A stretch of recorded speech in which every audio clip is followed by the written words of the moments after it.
NSK plus సమర్పణ. ప్రొద్దుటూరులోని కొత్తపల్లి గ్రామ పంచాయతీ పరిధిలో అమృతనగర్లో వైసీపీ తన పరిధిని విస్తృతపరుచుకున్నట్లయింది. అమృతనగర్లో టీడీపీ నుంచి వైసీపీలోకి షేక్ నూర్ బాషా బ్రదర్స్ చేరిక వైసీపీ నాయకులలో కొత్త ఉత్సాహం తెచ్చినట్లయింది. స్థానిక ఎన్నికలు రానున్న నేపథ్యంలో ఇలాంటి మార్పులు చేరికలు ప్రతిపక్షమైన వైసీపీకి ప్లస్ కానున్నాయి. అందువల్లనే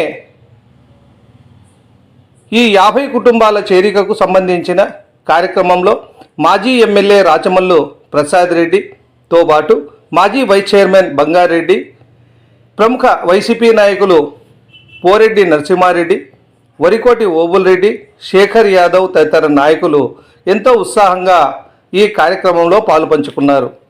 ఈ సందర్భంగా మాజీ ఎమ్మెల్యే రాచమల్లు ప్రసాద్ రెడ్డి మాట్లాడుతూ, సంపద సృష్టిస్తానని చెప్పి ఆంధ్ర రాష్ట్రాన్ని అప్పుల రాష్ట్రంగా మార్చిన ముఖ్యమంత్రి చంద్రబాబు నాయుడికి వచ్చే ఎన్నికలలో గట్టిగా బుద్ధి చెప్తారని అన్నారు. త్వరలో రాబోయే స్థానిక ఎన్నికలలో కొత్తపల్లి గ్రామ పంచాయతీ పరిధిలోని అమృతనగర్ ఓట్లు ఎంతో క్రియాశీలకంగా మారనున్నట్లు ఇదో సూచనగా ఆయన చెప్పకనే చెప్పారు. అలాగే వచ్చే ఎమ్మెల్యే ఎన్నికలలో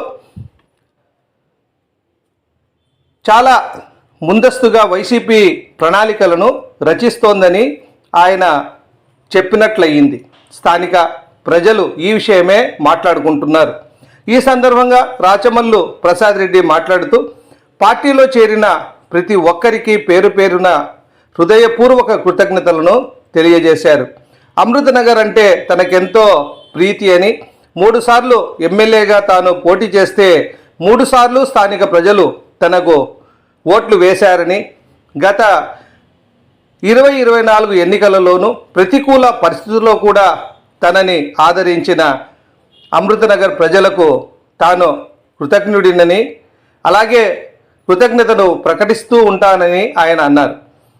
నాడు దివంగత రాజశేఖర్ రెడ్డి ప్రత్యేక దృష్టితో అమృతనగర్ని స్థాపించారన్నారు. దాదాపు 15 కోట్ల రూపాయలతో 72 రోడ్లు, 21 ప్రధాన కాలువల నిర్మాణం జరిగిందని, 70 లక్షలతో నాగయ్యపల్లి నది నుంచి నీళ్లు తెచ్చిన ఘనత తమ పార్టీకే దక్కుతుందని ఆయన అన్నారు. ఈ కార్యక్రమంలో స్థానిక అమృతనగర్ ప్రజలు పెద్ద ఎత్తున పాల్గొనడం విశేషమనే చెప్పాలి.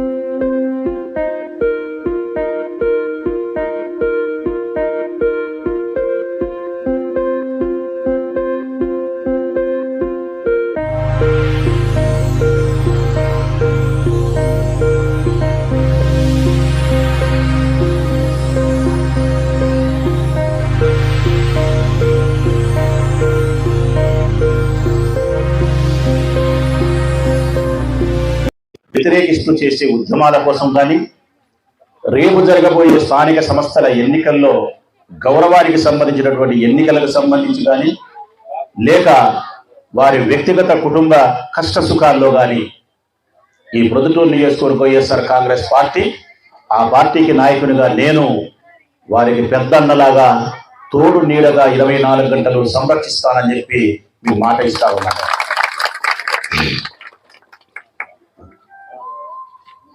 నాకు ప్రత్యేకించి కొత్తపల్లి గ్రామ పంచాయతీ అన్న, కొత్తపల్లి గ్రామ పంచాయతీలో అమృతానగర్ అంటే మరీ మరీ మరీ మరీ మరీ ఇది నా బొడ్డు దగ్గర నుంచి చెప్పే మాట తల్లి, నాలుక మీద నుంచి చెప్పే మాట కాదు, నా నాభి దగ్గర నుంచి వచ్చే మాట. మరీ మరీ మరీ మరీ ఎక్కువ ఇష్టం నాకు అమృతానగర్ అంటే. కృతజ్ఞతాభావం ఎక్కువ ఉంది మీ పట్ల.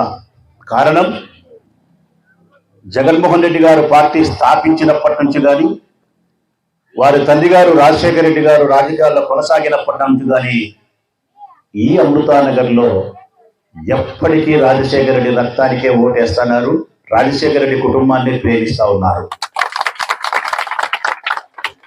నేను 3 సార్లు పోటీ చేసిన, 2 సార్లు నేను ఎమ్మెల్యేగా గెలవగలిగిన, ఒక్కసారి ఎమ్మెల్యేగా 2024లో ఓడిపోయినా. కానీ అర్షద్ బి గోపాల్ ఎప్పుడు గట్టిగా అడుగుతుంటాడు. 3 సార్లు నేను ఎన్నికల్లో పోటీ చేస్తే 2 సార్లు గెలిచిన, ఒక్కసారి ఓడినా. కానీ అక్కలకు అన్నలకు చెప్తా ఉన్నా, ఈ అమృతానగర్లో మాత్రం 3 సార్లు గెలిచినాడు రాచమ్మను.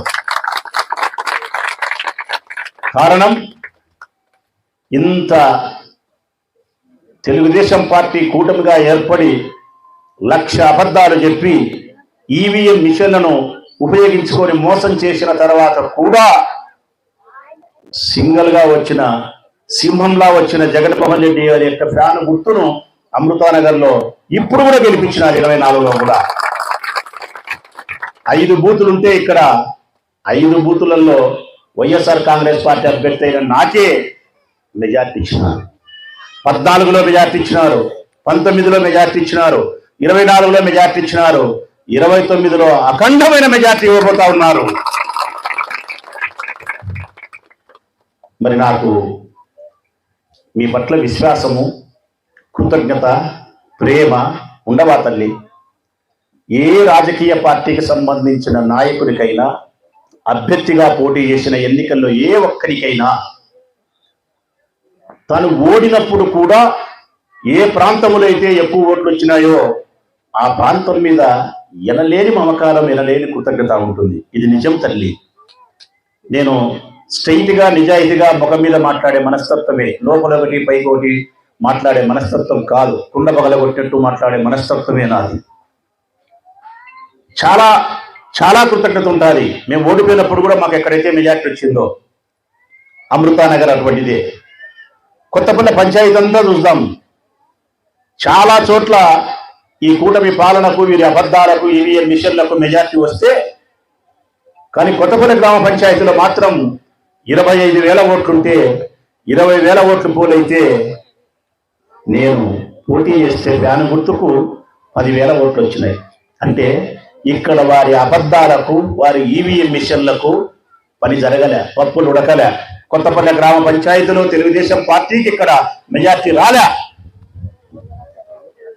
మరి 50, 60, 70 ఓట్లను లాభము, మెజార్టీని కూడా నేను పరిగణించాను.